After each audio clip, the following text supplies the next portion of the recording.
In this video, I'll show you how to set up these recessed LED lights that are very common and very inexpensive online these days. This particular one is from Lumary, but there's a lot of different manufacturers for these. And this one can also change color, so you can do just a bright white or a yellow, but you can also do colors like red and purple and green and change all the different colors. It's a RGB model. So the first thing we need to do is put it together a little bit. It has these tabs here, and they have a spring on them. So you put them in the sides, and then that's what holds it up into the ceiling. So there used to be these recessed cans, and there still are. When you have a very hot light bulb, you have to have a can to dissipate that heat. But these don't put off very much heat, and so they can go right in your ceiling. Some of them have an IC rating. It'll say IC on it. That stands for insulated ceiling. So it's made to have insulation touch right up against it. Others need an air gap, so make sure you get the right type depending on the application you're putting it in. Now, along with the light, there's this metal box. This is actually the transformer. So this will take in, this particular one takes in 120 volts or 240 volts, so it'll work in US and Europe and all over the place. It has 3 wires, a black, a white, and a green. The green is the earth or ground.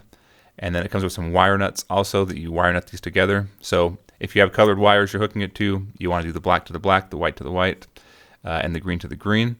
And then this is the low voltage connection that connects from the transformer to your LED light. And this particular one just pushes in and then twists to lock in place.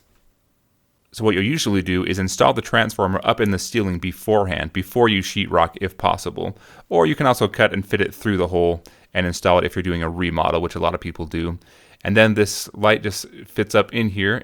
You pull up the tabs and push the light, and then the tabs spring back in and hold it against your ceiling. You can put them in a ceiling, you can put them in a wall, anything. You can put them in sheetrock, or you can put them in like wood or anything like that. So once it's installed, the next step is to download the Lumary app. This is available on Android and iPhone. It's a free app. So we'll download this. When you first open it, you'll put in your email address. They'll send you a code to verify. And then once you're all set up and have an account, then you can add your device. So you'll click this plus sign in the top right-hand corner to add a device. And then they have all kinds of different products. If you do this auto scan, it'll look and see if it recognizes something. And in this case, it did. And so it heard the device broadcasting. And we just click and say, yes, that's a device. And then we're connected. It's as easy as that. You'll want to have Wi-Fi turned on your phone. Some of these use Bluetooth. You can see here's the color module, changing the color on the phone, just moving your finger along this color. You can do a dimmer. You can turn it on and off. You can set timers to turn it on and off. You can even link this together with sensors if you have some more smart home software. So that's just a quick look at getting this light set up and installed. Hopefully you found this informative. Go ahead and leave your questions and comments below if you have any, and I look forward to catching you in the next video.